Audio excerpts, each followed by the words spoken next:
Deauville, en Normandie. Ce jour-là, c'est grand soleil sur cette station balnéaire prestigieuse, l'une des préférées des Français. Sa célèbre plage et la promenade des planches sont noires de monde. Deauville est synonyme de calme, luxe et volupté. Pourtant, à seulement 300 mètres de la mer, le quartier des boutiques de grandes marques vient d'être le théâtre d'un incroyable braquage. L'une des plus grandes enseignes de la ville a subi un vol extrêmement spectaculaire. Devant le magasin, 3 camions de pompiers sont sur place. La police est arrivée en urgence pour recueillir les premiers témoignages. Le braquage a été enregistré par les caméras de vidéosurveillance. Il est 12h05 quand une voiture grise se gare face à l'entrée du magasin. 2 individus cagoulés armés de masses et de pieds de biche se précipitent alors vers la bijouterie. Ils dévalisent le stand et dérobent des dizaines de montres et des pièces de joaillerie. Très vite, les clients affolés fuient la boutique. Au volant de sa voiture, le 3e braqueur les menace avec son arme. Et pour ne pas se faire bloquer par un véhicule, il ne cesse d'avancer et de reculer. Il a gardé les portières grandes ouvertes pour repartir plus rapidement. Quelques minutes plus tard, un premier braqueur sort muni d'un sac poubelle rempli de bijoux. Il est très vite suivi de son complice. Mais ils n'en ont pas tout à fait fini. Avant de s'enfuir, ils repartent avec quelques souvenirs supplémentaires. 3 sacs de grande valeur. Les braqueurs se volatilisent. Montant du butin, 600 000 €. Sur place, la tension est palpable. 4 mois plus tôt, cette autre boutique de luxe a déjà subi une attaque selon le même mode opératoire. À chaque fois, des braquages spectaculaires en pleine ville, une mauvaise publicité pour le commissaire. Alors il n'y a eu aucun blessé, il n'y a eu aucun feu. Les 4 à 5 personnes là, sont en état de choc, ne sont pas physiquement blessées mais en état de choc et vont être transportées par les sapeurs-pompiers au centre hospitalier de Lisieux.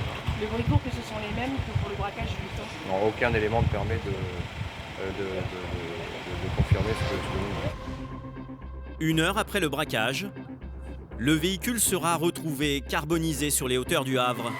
Les braqueurs ont volé une voiture de location sur laquelle ils ont installé de fausses plaques d'immatriculation. Aux dernières nouvelles, ils courent toujours et les 600 000 € n'ont pas été retrouvés. Deauville est l'une des stations balnéaires les plus chics de France. Chaque année, ses palaces, ses villas de propriétaires fortunés et son casino attirent des milliers de personnes.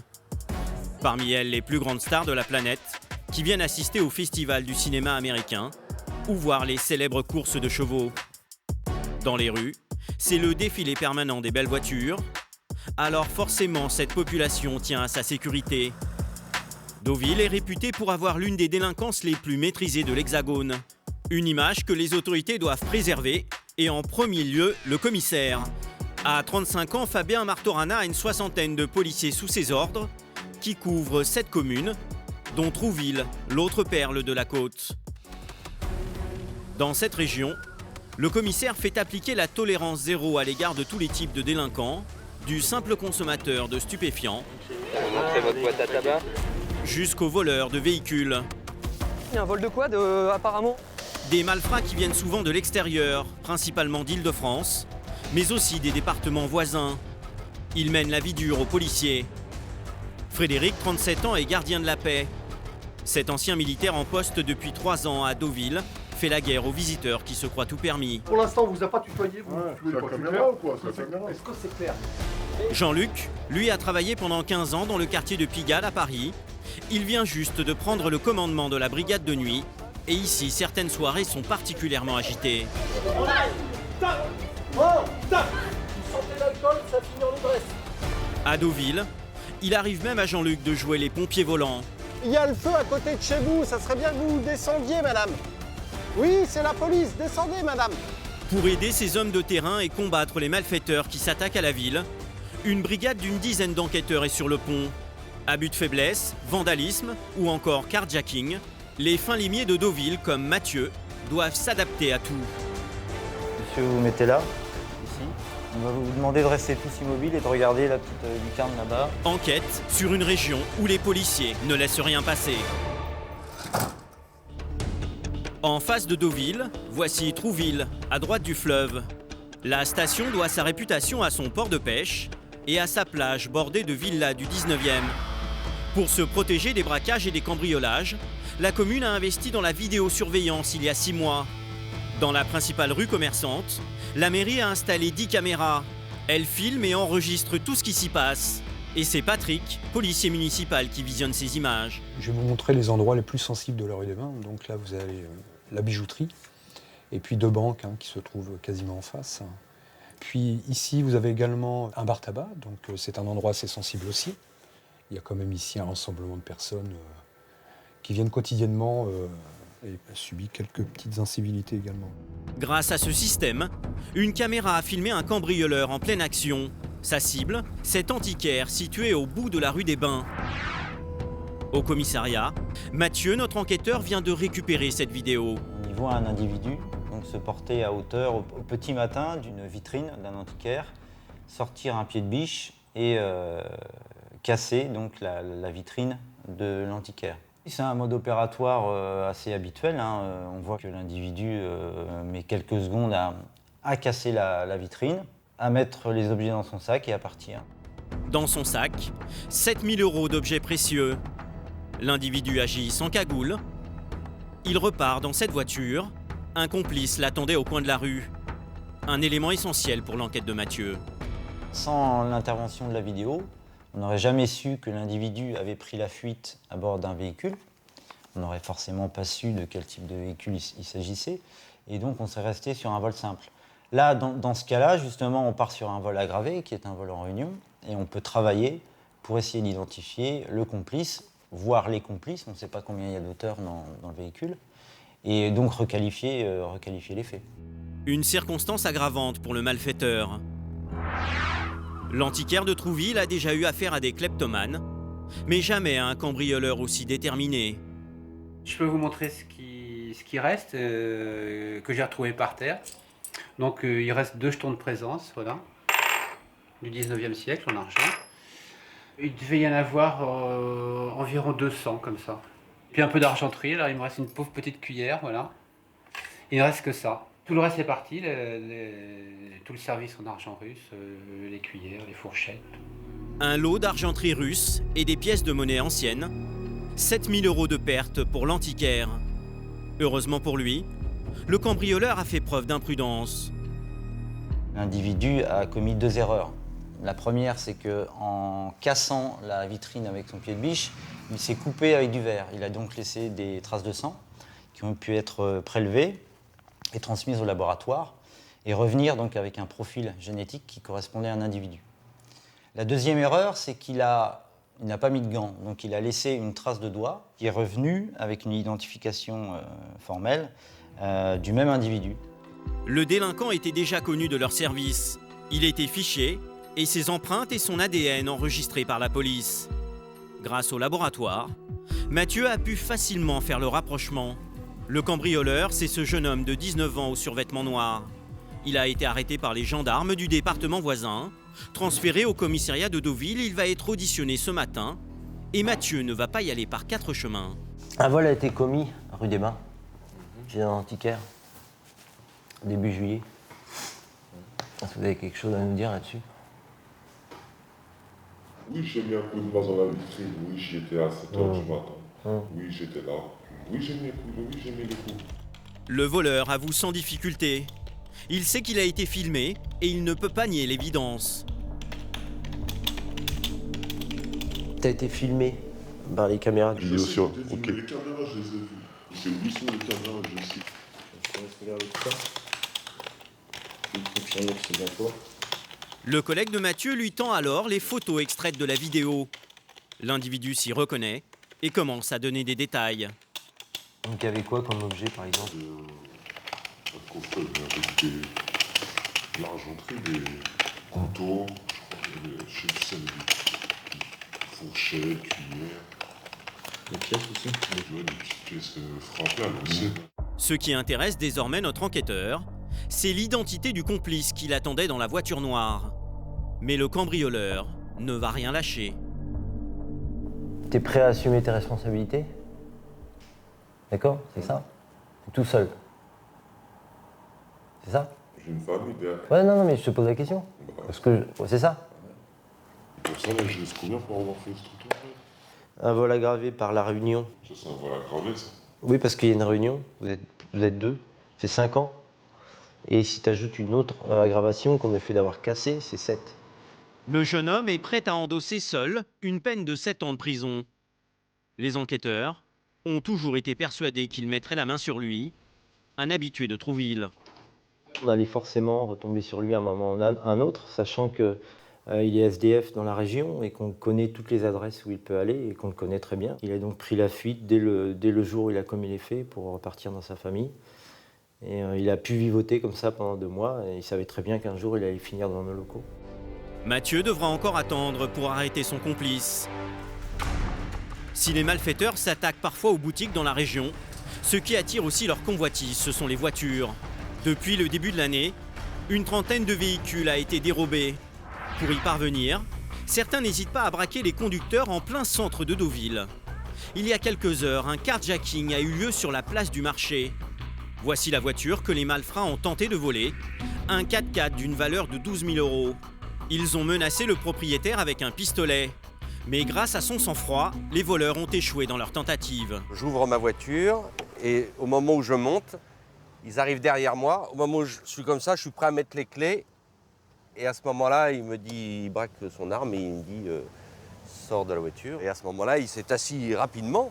Mais voyant qu'il n'y avait pas les clés, que j'avais remis rapidement dans ma poche, il me rebraque l'arme et il me dit donne-moi les clés. Et je dis non. Il a vu qu'il y avait des gens que j'appelais et ils sont partis très rapidement au courant. J'ai juste vu qu'il avait une blessure au niveau du front. Prévenus par des amis de la victime, les policiers ne vont mettre qu'une demi-heure pour les rattraper. Les 2 individus sont en garde à vue.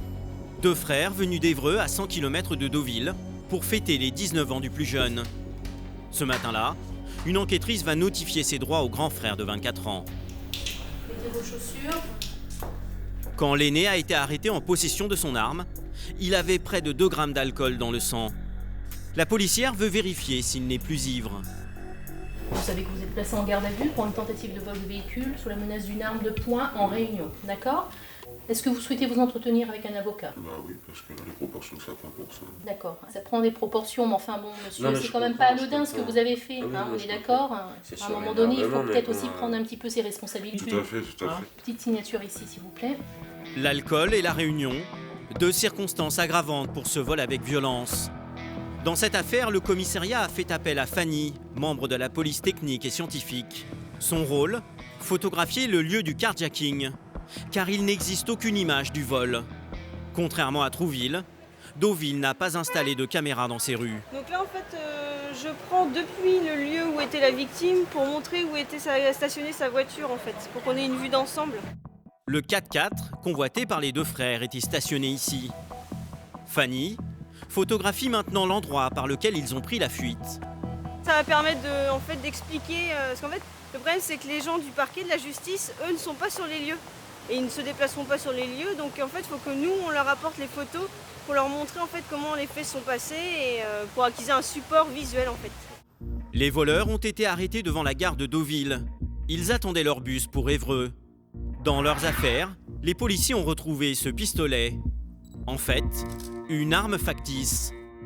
Et dans le sac du plus jeune, les enquêteurs ont découvert l'attirail du parfait cambrioleur, un pied de biche, une pince et surtout une cagoule. Au moment du carjacking, un ami de la victime présent sur les lieux a immédiatement compris que le pistolet était un faux. Je connais bien les armes, donc j'ai vu tout de suite que c'était un objet en plastique. Mais enfin, c'est sûr, ça fait quand même une certaine impression. Je me suis avancé vers eux et vers celui qui est descendu de la voiture. L'autre qui était de l'autre côté a commencé à partir et l'autre l'a suivi. Voilà. Lors de son audition devant les policiers, le jeune frère a dévoilé son plan. Il comptait utiliser cette voiture volée pour réaliser ensuite un braquage dans une épicerie de la région. Il était déjà connu des services de police pour des affaires de vol et de dégradation. Ce matin, les policiers ont demandé au conducteur du 4x4 d'identifier ses agresseurs. C'est Mathieu, enquêteur à la brigade de sûreté urbaine, qui va organiser ce qu'on appelle un tapissage. Il est allé chercher 2 serveurs dans la brasserie proche du commissariat. Ils vont jouer les figurants parmi les 2 suspects. Donc, ce qu'on va faire, c'est qu'on va vous présenter au milieu d'un groupe de 4 individus dont vous ferez partie. La victime du carjacking, elle, est placée derrière une vitre sans teint. En présence d'un policier, le propriétaire va devoir désigner les deux voleurs. Tu peux fermer. Chacun portera donc un numéro. Les serveurs, pancartes 3 et 1, ont été choisis pour former un groupe homogène. Ils ont un physique semblable à celui des suspects. Voilà, on va vous demander de rester tous immobiles et de regarder la petite lucarne là-bas. Le moment est crucial pour les policiers. Derrière cette vitre sans teint, la victime n'a que quelques minutes pour désigner ses agresseurs. Le grand frère avec la blessure au front porte le numéro 4, le petit frère le numéro 2. L'attaque a été très rapide. L'automobiliste va-t-il les reconnaître? J'ai reconnu les personnes, mais c'est pas évident, hein, parce que c'est pas évident parce qu'on a quelques secondes au moment du braquage et là, heureusement qu'il y a les blessures au-dessus des yeux, le visage émacié et puis les vêtements. Le conducteur est formel. Ce sont bien les individus qui portent les numéros 2 et 4 qui l'ont agressé. Les deux jeunes seront déférés à la maison d'arrêt de Caen. Verdict du tribunal, 3 ans de prison dont 1 ferme pour l'aîné. Le cadet lui s'en tire avec 10 mois ferme.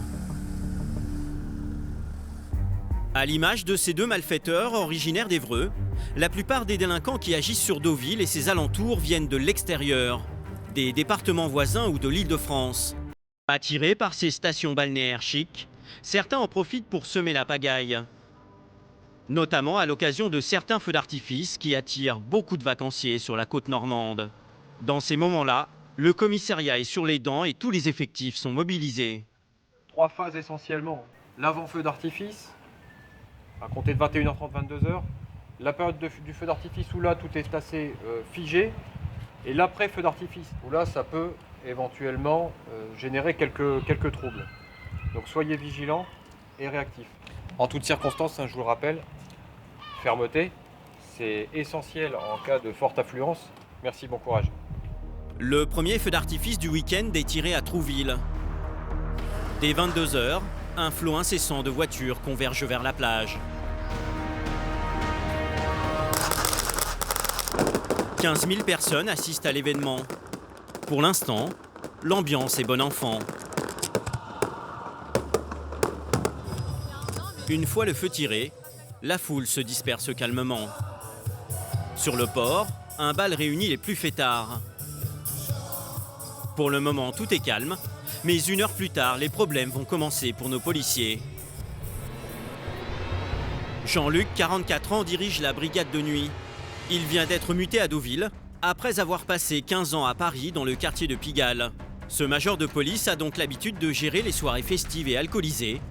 Et ce soir, il ne va pas être dépaysé. Cet homme est venu à Trouville avec sa femme, sa fille en jaune et son gendre. Complètement ivre, le père de famille a tenté de frapper sa compagne. Dans le sac de ce chauffeur routier polonais, une bouteille de vodka. L'individu devient de plus en plus agressif. Il continue à menacer son épouse. L'un des policiers va tenter de le repousser. On arrête. Stop. Oh, stop. Jean-Luc est obligé de s'interposer. Soit vous vous calmez, soit vous prenez l'ivresse. Je calme. Voilà. Allez, moi je le dis pas 15 fois. Mais bon, vous sentez l'alcool, ça finit en ivresse. L'homme ne parvient pas à rester calme et la situation risque de dégénérer. Mais ils sont ensemble, hein. De toute façon, ils vont recommencer. Hein. Jean-Luc préfère ne prendre aucun risque. Il décide de l'emmener au commissariat. Rentrez ici, monsieur, s'il vous plaît. C'est simple, je vous explique. Vous videz vos poches, si vous avez quelque chose dans les poches. Je vais rien faire. Là, ça c'est quoi? Eh oui, monsieur, faut pas tricher. Le chauffeur polonais a tenté de tromper la vigilance de Jean-Luc en cachant son téléphone. Ok, c'est bon. Il est ensuite conduit en cellule de dégrisement. L'affaire va en rester là. Sa compagne n'est pas blessée, elle n'a pas désiré déposer plainte. Donc on l'a emmené lui en ivresse, le temps qu'il dégrise. Et puis demain, je pense que ça ira mieux. Toujours sous l'emprise de l'alcool, l'individu a gagné une nuit au poste.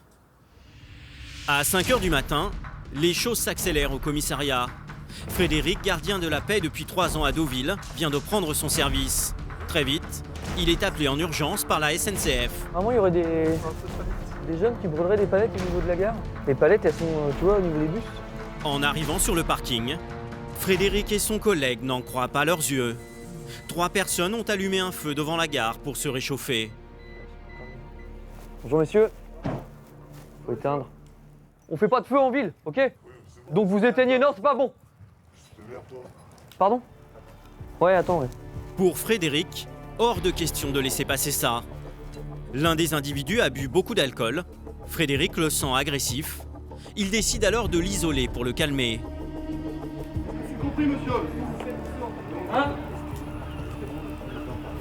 Vous restez là, monsieur. Vous me sortez une pièce d'identité tout de suite. Les 3 personnes sont originaires de la région parisienne. Ils sont venus profiter des festivités et attendent le premier train pour Paris.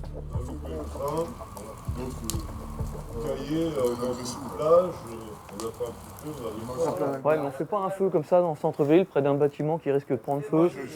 Les gens... Oh, c'est bon, vous vous taisez parce que votre ton, je le supporte pas ce matin. Hein? D'accord? Je te parle gentiment, monsieur. Monsieur, pour l'instant, on vous a pas tutoyé, vous c'est la caméra ou quoi? Est-ce que c'est clair? Vous l'éteignez rapidement le feu, monsieur. Ouais, rapidement. Monsieur, arrêtez de faire le malin.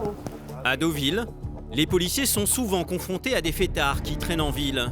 Beaucoup ratent leur dernier train et n'ont pas de quoi se payer une chambre d'hôtel. Cette nuit-là, les 3 hommes n'ont absolument aucune conscience du danger que représente un feu à proximité d'une gare. Nous, on fait rien, quoi. On monte juste un petit peu parce qu'on a froid. Parce qu'on attend le train à 8h ce matin, là. Voilà, quoi. Et vous venez nous péter les rognons, quoi. Alors, faut arrêter, quoi. Vous n'êtes pas recherché, hein. Pour couper court à la discussion, Frédéric décide de séparer les 3 personnes et de garder le plus virulent pour éteindre le feu. Vous restez sur place. Tant que les vrais ne sont pas éteints, vous éteignez ça. Les 3 vagabonds s'exécutent et restent jusqu'à l'extinction du feu. Les policiers les laisseront repartir. Les fauteurs de troubles quitteront finalement la commune avec le premier train pour Paris.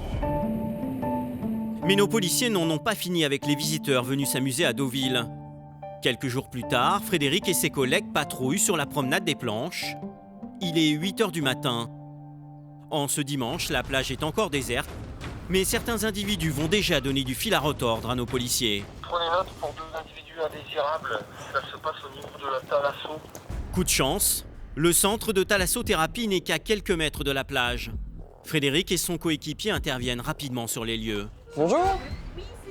2 hommes se sont introduits clandestinement en pleine nuit dans le centre de Thalasso. Ils sont toujours dans les murs. La proximité des 2 indésirables sur la Thalasso, donc voilà. Ils sont en extérieur, c'est pas évident qu'ils aient cassé quoi que ce soit. Pas de traces d'effraction. Les intrus seraient entrés par le toit. Frédéric et Cédric vont les prendre par surprise. Bonjour messieurs. Manifestement, les 2 jeunes ont dormi toute la nuit sur la terrasse. Monsieur, bonjour, vous levez s'il vous plaît. Bonjour monsieur. Monsieur, c'est la police, vous levez s'il vous plaît. Bonjour. Vous êtes entré comment ici? Pour eux, le réveil est brutal.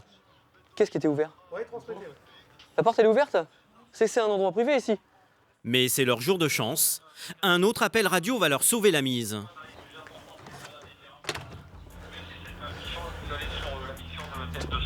Les 2 individus quitteront les lieux quelques minutes plus tard sans être inquiétés. Qu'est-ce qui se passe là? On n'intervient pas plus longtemps? Bah non, il y a un vol de quad apparemment au niveau du club Mickey. Les voleurs sont en pleine action à seulement 400 mètres d'ici. Frédéric va tenter de les prendre en flagrant délit. Apparemment, il y a 4 qui ont sorti le quad du club. Les complices sont 4. Les policiers balayent tout le secteur avant qu'ils ne s'enfuient avec le quad. Il y a 2 mecs qui passent tranquillement à pied là-bas. Le Mickey, c'est là. Les 4 voleurs sont peut-être toujours à proximité du club pour enfants. Frédéric s'y précipite. Mais aucune trace des individus ni du quad. Au lieu de ça, les policiers tombent sur des jeunes qui jouent au basket, des témoins potentiels. Bonjour monsieur. Vous avez vu? Ouais. Et c'est parti par où là? C'est quoi, bah, en fait, on va plus la plage. Ils vont réger la plage? Oula. 10 minutes, Bon, on va aller voir. Vous restez à proximité, messieurs. Un nouvel indice pour Frédéric. Il connaît maintenant le chemin pris par les voleurs, direction la plage. Apparemment, il y en a un qui serait torse nu dans les jeunes. Ouais, c'est bien reçu. Bon, on va remonter un petit peu sur la plage. Là, j'en aperçois un qui est torse nu. Là. On a 4 autres véhicules.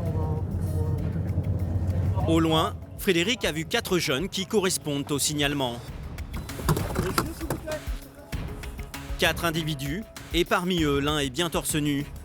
Nos policiers pensent tenir les coupables. Leur priorité, s'assurer qu'ils n'ont rien de dangereux sur eux. De son côté, Frédéric rejoint le témoin qui a prévenu la police. C'est un employé municipal.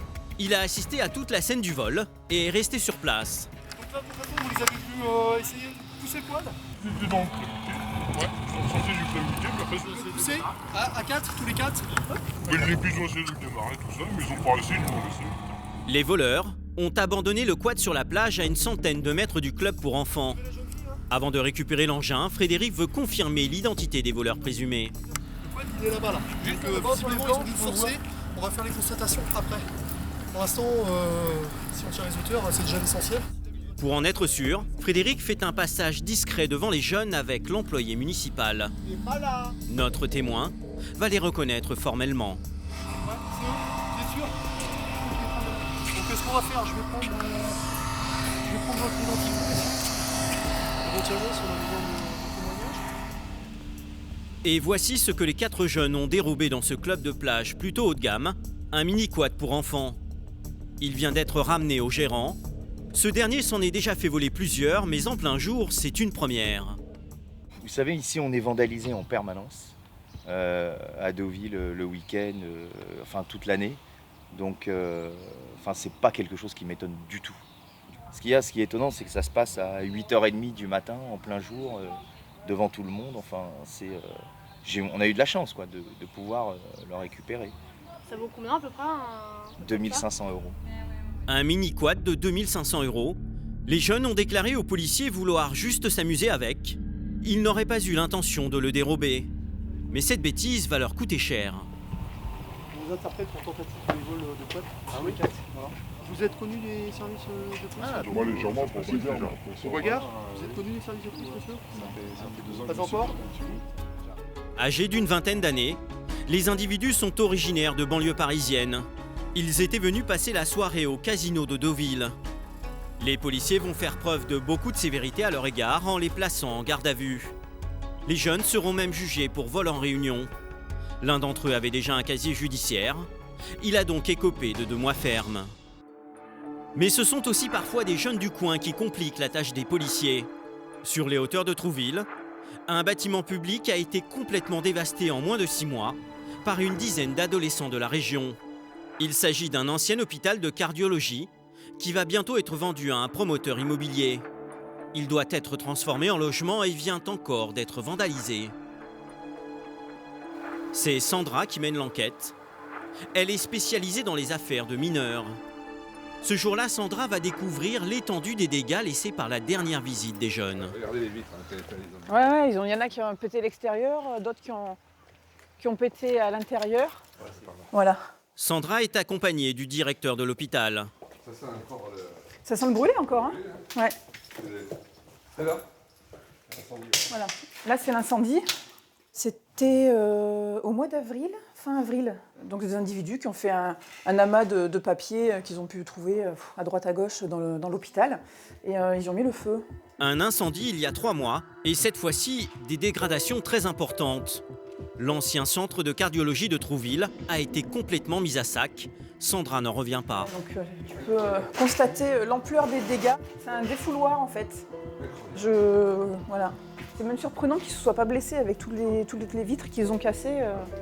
Je vais faire des photos des dégrades aussi parce que c'est vraiment... c'est limite surréaliste quoi. Sandra recueille le moindre élément.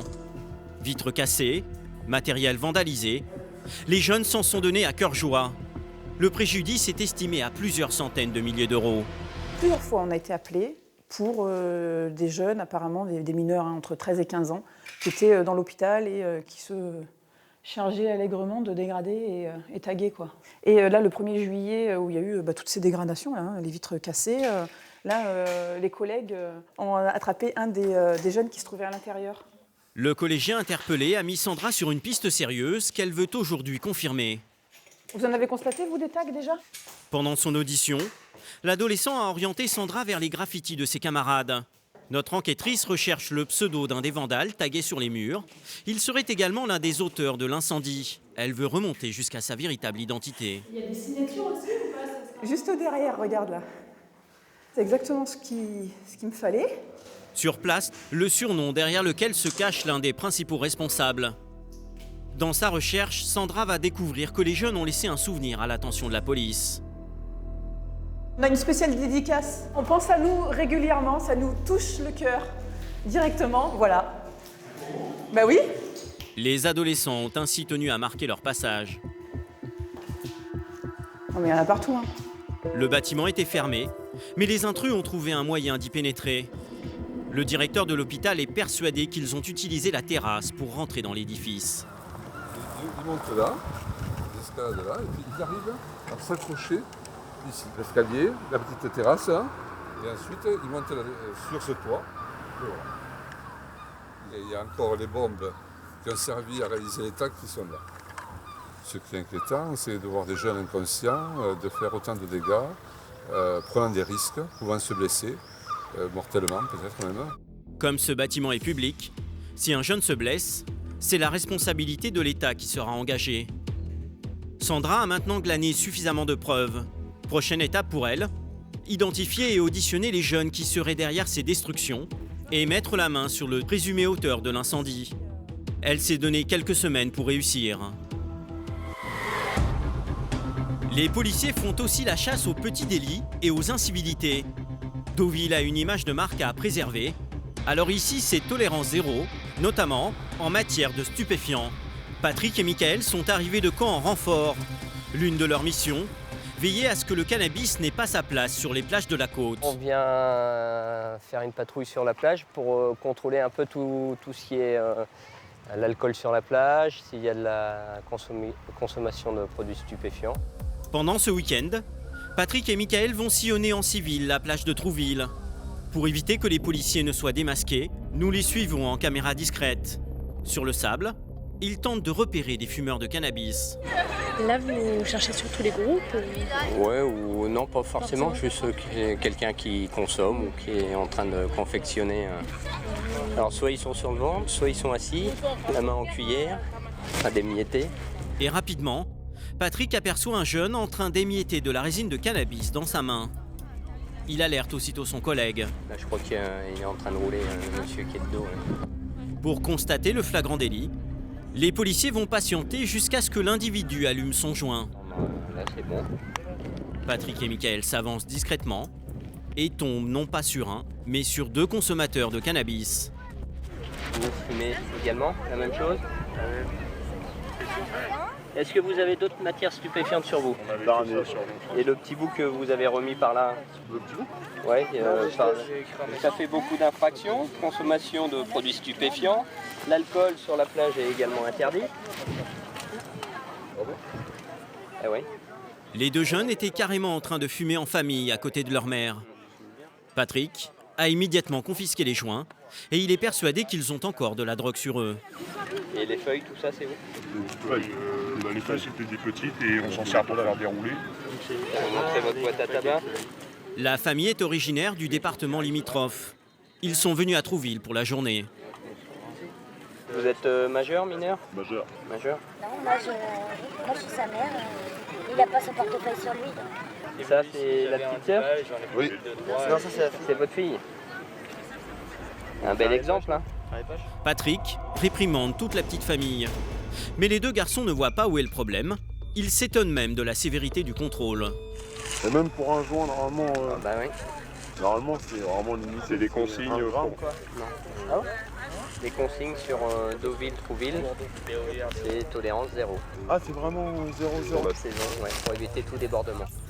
Les deux fumeurs de cannabis seront conduits et entendus au commissariat. Ils seront ensuite convoqués au tribunal. Cette saison, les infractions pour consommation de stupéfiants vont représenter plus d'un tiers des interpellations. À Deauville et Trouville, on ne plaisante pas avec un simple joint. Et quand les patrouilles de la police nationale circulent en ville, elle veille aussi à faire respecter certains codes vestimentaires. Un arrêté municipal interdit par exemple de se promener torse nu à Deauville. Ce jour-là, Thierry, à gauche, va avoir l'œil. Bonjour monsieur. Bonjour. Arrêtez-vous s'il vous plaît monsieur. Bonjour. Bonjour. Faudrait que vous mettiez un t-shirt s'il vous plaît monsieur. Oui, je suis juste sur la plage. Et là vous avez rien sur vous? Le t-shirt, vous n'avez pas de vêtements? Si, je suis à la plage. Quand vous quittez le bord de mer, il faut mettre un t-shirt. D'accord. Sinon c'est une amende. Ok, je savais pas. Voilà. Bah, je vous informe. C'est pour moi ça va. Voilà. Ok, merci. Je vous en prie monsieur. Il y a un standing à Deauville qui fait que oui, on ne peut pas se balader déshabillé en ville, quoi. Et encore moins en plein festival du cinéma américain. À cette occasion, la ville se pare de ses plus beaux atours et met la bannière étoilée à l'honneur. Les stars du grand écran sont au rendez-vous. Cate Blanchett, Vincent Lindon, Lou Doyon ou encore Valérie Donzelli, ils vont tous fouler le tapis rouge. Pas question de négliger cette belle vitrine qui fait aussi rêver les policiers. Thierry, le vétéran du commissariat, en est à son 19e festival et pour lui, le plaisir reste intact. Pour nous aussi, de rencontrer, de voir de près des personnalités comme ça, c'est impressionnant. Ce soir-là, Deauville a sorti le grand jeu. Tapis rouge, ambiance cannoise, défilé de jolies robes, hauts talons et smoking de rigueur. Pendant que ses effectifs assurent la sécurité du festival, le commissaire s'est mis sur son 31. Le piquet d'honneur est bien en place. Oui, par contre, quand les cortèges, tout ça arrivait, de se mettre au garde à vous. Le tapis rouge, même le commissaire et son épouse en profitent. En coulisses, ces hommes s'organisent. Des motards de camp vont assurer le cortège d'une des plus grandes stars américaines. Je suis le responsable de la sécurité du festival. Protocoles et mesures de sécurité sont réglés au millimètre près. C'est pour 19h30, arriver sur le tapis à 19h30. Pendant que les célébrités arrivent, les motards escortent 4 berlines noires. Dans l'une d'elles, un acteur qui a joué des rôles de flic sur grand écran, Michael Douglas. Attention à vous, messieurs, dames, les véhicules vont devoir passer maintenant. Hop, hop, hop, vous attendez. Quelques cris, mais aucun incident. Sur le tapis, Michael Douglas peut se plier au jeu des autographes en toute sécurité et faire rêver la foule. Pour les policiers, la machine est bien huilée pendant ces gros week-ends très médiatisés. En fait, ce sont surtout les fins de semaine a priori plus calmes qui s'accompagnent d'une augmentation des plaintes. Les plus fréquentes concernent les vols. Frédéric est appelé sur l'un d'entre eux. Il fait voler son portable et son sac. Vous pouvez vous rendre sur Saint-Arnaud. Le vol s'est produit à Trouville il y a 1 heure. Les malfaiteurs ont pris la fuite vers Saint-Arnoux, une commune située à 5 km. J'ai pas trop d'éléments là, mais a priori c'est un vol de téléphone portable qui a eu lieu devant discothèque. On a un déclenchement GPS. La victime se trouve actuellement au commissariat avec un ami. Sur son téléphone, ce dernier possède une application GPS permettant de localiser n'importe quel portable. Il suffit juste qu'il soit allumé. Grâce à ce point vert qui correspond à l'emplacement actuel du téléphone volé, la victime est en train de guider Frédéric en temps réel pour suivre son portable à la trace. Le signal, il est là sur le trottoir. Ah non. Ouais. C'est ça, il est là. Ouais, c'est bon, on a trouvé le sac. Le sac a été abandonné sur la chaussée. Et bizarrement, le portefeuille de la victime est juste à côté. La découverte est rarissime. Sans l'aide du GPS, les policiers auraient eu beaucoup de difficultés à remettre la main sur le sac. Avec un peu de chance, tu auras les empreintes dessus. Frédéric et ses collègues vont maintenant analyser le téléphone au commissariat. Il y a une 200 là, 200 bravo. On va faire retour au poste avec le sac et le téléphone. Garder la victime à proximité.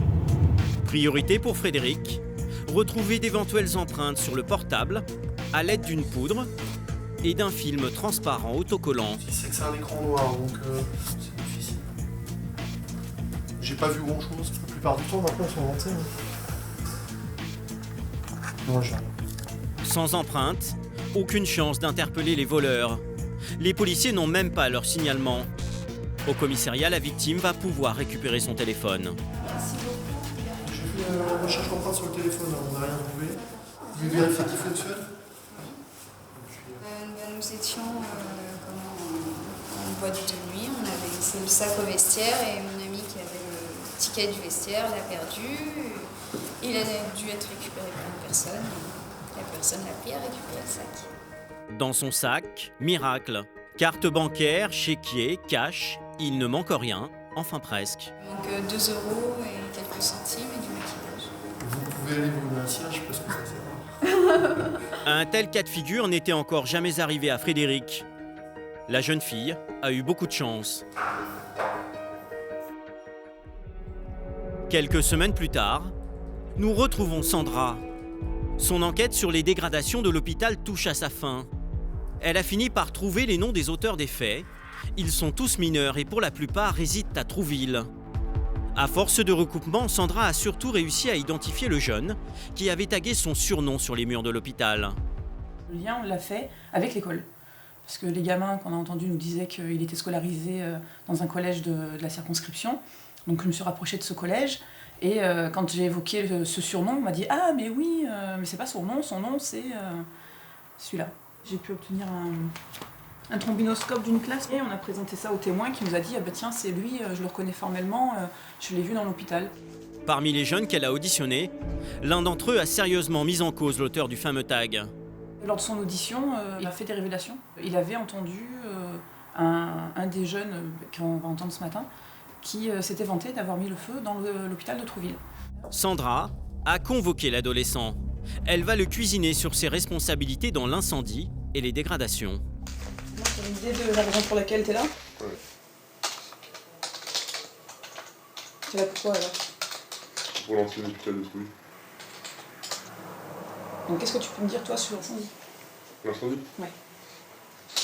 Et bon, d'après ce qu'on m'a dit, c'était Juliette qui a dit qu'elle me sur mon dos. Qui ça ? Juliette qu'elle me sur mon dos. Alors, ouais, je l'ai entendu, mais ouais. C'est pas le seul. Dénoncé par l'un de ses camarades, le jeune va fournir un alibi pour s'innocenter. Je vais dans l'hôpital plusieurs fois, mais je sais même pas c'est quand le jour que ça a brûlé. Ça s'est passé le matin. Bah oui. Moi je prends le bus pour aller à la collège de Montréal. Tu prenais à quelle heure ? Le bus, c'était entre 8h05 et 8h13. Pour Sandra, cette histoire de bus ne tient pas la route. Donc en fait, t'es en train de me dire que l'incendie, c'est pas toi du tout. Moi les tags par contre, c'est moi je vous le dis. Oui, bah là tu vas avoir du mal à le nier quand même. Oui, c'est sûr. Oui, tous ces magnifiques tags, c'est à toi qu'on les doit. Non, pas tout. Mais le rose, là, c'est toi, on est d'accord ? Le loup, c'est... Avec cette bombe. Ah non, pas du tout. C'est pas ta bombe, ça, de rose, là ? L'adolescent de 14 ans n'admet que ces 2 tags. Sandra veut maintenant connaître son degré d'implication dans les autres dégâts. Au niveau des dégradations, est-ce que tu as pu participer au bris des vitres et tout ? Oui. Des aveux pour les tags et la case dans l'hôpital. Notre enquêtrice lui donne alors une dernière chance d'avouer sa responsabilité dans l'incendie. T'as un téléphone portable ? Oui. Tu regardes les experts un peu des fois ? Tu sais qu'avec un téléphone portable, on trace tout ce que tu fais ? Oui. Voilà. Donc, je pense qu'on se reverra. Mais rien n'y fait, il ne change pas de version. Son complice finira pourtant par vendre la mèche à Sandra lors d'une dernière audition et confondre définitivement le jeune dans l'histoire de l'incendie. Cette délinquance des mineurs, notre enquêtrice en poste depuis 6 ans y est régulièrement confrontée, même à Deauville. C'est pas parce qu'on est à Deauville qu'on vit dans le monde merveilleux des bisounours et qu'il ne se passe rien. Ce qu'on n'a pas, nous, c'est par exemple des violences urbaines, on n'est pas touché par ça, mais après, on a des jeunes qui ne prennent pas forcément le bon départ, qu'on connaît, qu'on voit revenir souvent. Donc on a tout un... On a la même chose qu'ailleurs, en fait. À Deauville, quelques jours plus tard, c'est un autre incendie qui va mobiliser les policiers sur le terrain. Nous sommes vendredi soir. Jean-Luc, notre major de police, et ses équipiers vont vivre une nuit mouvementée. Ils découvrent d'abord un feu ravageur. Oh la vache. Fais gaffe, ouais. L'incendie est impressionnant. Les pompiers ont été appelés, mais les policiers sont les premiers sur place. La haie d'un propriétaire est en flammes. Impossible de voir ce qu'il y a derrière. Et le feu menace les maisons avoisinantes et les voitures garées dans la rue. Voyons qui est prêt à cramer. Il y a urgence. Les policiers doivent prévenir les propriétaires de toute la zone. Il n'y a personne au niveau de la baraque, là, hein. Ici, là. Mais à 3 h du matin, tout le monde dort. Jean-Luc et ses collègues réveillent alors le voisinage. Bonsoir, madame. Il y a le feu à côté de chez vous. Ça serait bien que vous descendiez, madame. Là, de l'autre côté, madame. Hein? Oui, c'est la police. Descendez, madame. Passez une robe de chambre et descendez. Cette voisine ne s'est rendue compte de rien. Pour faire face à l'incendie, une deuxième équipe arrive en renfort. Attention à vous, les gars. Vous savez pas à qui ça appartient? D'accord. Les pompiers ne sont toujours pas arrivés. Jean-Luc part au plus pressé, éviter que les véhicules ne prennent feu. Vous n'avez pas de voiture, madame, ici? Laquelle, madame? Les deux, c'est votre voiture. La rouge, vous avez les clés? Allez, on va vous la déplacer, la rouge. Ouais, donc si c'est possible de contacter la... Bah si, et c'est eux qui nous ont appelés, mais le temps qu'ils se déplacent, ça prend un certain temps, et donc j'ai relancé. Les voilà, je crois. Le problème, c'est qu'on ne sait pas quelle propension ça peut prendre un feu comme ça, et voilà. Là, ça pouvait brûler les 3 véhicules, toucher la toiture, et... sur place. Les soldats du feu auront mis 10 minutes à arriver. Heureusement, entre-temps, l'incendie s'est calmé, mais les 10 mètres de haies sont carbonisés. Le feu est-il d'origine criminelle? C'est ce que veut découvrir Jean-Luc. Apparemment, tout est parti de ce dépôt d'un fabricant de glace. Il s'est alors propagé dans les tuyas. C'était dans un container... Un gros conteneur, on fait les gros trous là. Ouais. C'est la taille de ouf. Dans ce container, des melons pour confectionner des glaces. Mais toujours pas d'indices permettant d'éclaircir le mystère sur ce feu. Là, on n'a pas assez d'éléments pour déterminer qu'il s'agit d'un incendie d'origine criminelle, mais il y a une dame qui a entendu qu'il y a des jeunes qui étaient passés et le feu s'est mis à prendre après. Un seul détail troublant, cette bouteille d'alcool vide qui aurait pu être utilisée pour mettre le feu. Mais en l'absence de preuves tangibles, l'incendie sera finalement classé comme étant d'origine indéterminée. Mais pour Jean-Luc et son équipe, la nuit est loin d'être finie. Une intervention délicate les attend. Sur les hauteurs de Trouville, en pleine campagne, un automobiliste a vu un animal sur la route. Mais c'est pour ça qu'on est là. D'accord. On va aller voir ça. Une vache en fuite. En Normandie, c'est l'un des dangers qui guettent les automobilistes. Si une voiture la percute, l'accident peut être dramatique. Les policiers se lancent sur ses traces. T'en vois des vaches là? Pas l'ombre d'un animal. Les jeunes conducteurs reviennent vers eux pour les aider dans leur recherche. La vue, elle est juste au niveau de la frontière. Mais apparemment, la vache joue à cache-cache avec les policiers. Il y a une vache dans le champ, mais... Jean-Luc et ses équipiers décident alors de s'aventurer à pied. Ils découvrent que la barrière de l'enclos était ouverte. La vache en aurait profité pour s'échapper. Hein? Ouais, mais je ferme parce que t'en as 3-4. Ouais, avant que les autres se barrent, parce que gérer une vache, déjà, c'est pas évident. Ils écument tout le secteur et finissent par l'apercevoir au loin. Ouais, ça y est, j'ai vu. L'animal est sur le bas-côté. À la vue d'un motard qui s'approche, Jean-Luc l'avertit immédiatement du danger.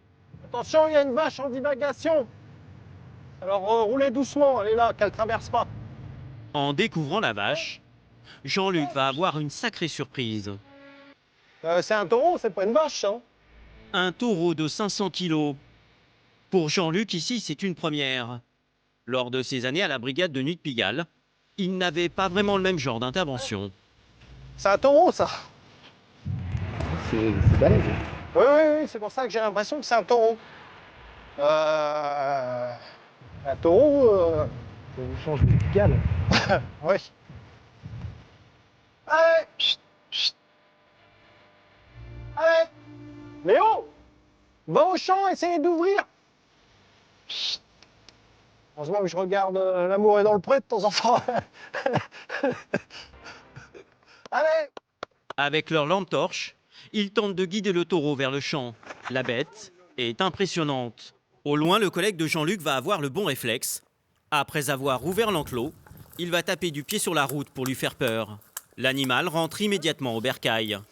Bien joué, Léo, bien joué.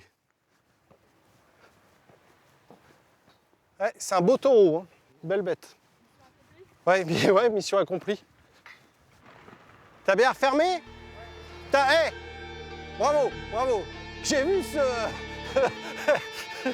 Tu l'as impressionné, là. Fin de partie pour Jean-Luc et ses hommes. Retour à Deauville. Dans cette station balnéaire, une catégorie de la population est l'une des cibles privilégiées des délinquants. Ici, les personnes âgées représentent près d'un tiers de la population locale. Des retraités venus s'installer pour profiter du bord de mer. Ils font souvent l'objet d'abus de faiblesse. Une vieille dame vient d'ailleurs de déposer plainte et c'est Mathieu qui a été saisi de l'enquête. L'affaire s'annonce complexe. Il va tenter d'y voir plus clair. Donc on se rend chez une victime de 85 ans qui a été victime d'un vol aggravé donc par deux circonstances. La vulnérabilité de fait de son âge et la réunion puisqu'elle a agi de concert avec son ami, son concubin. La dame de 85 ans accuse en fait sa femme de ménage d'avoir profité de son hospitalisation pour lui dérober une dizaine d'affaires personnelles.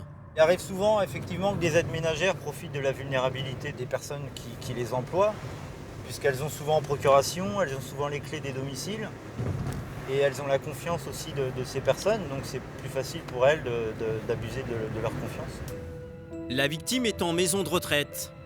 Elle affirme qu'on lui a volé une machine à laver, des matelas, de la vaisselle et des bibelots.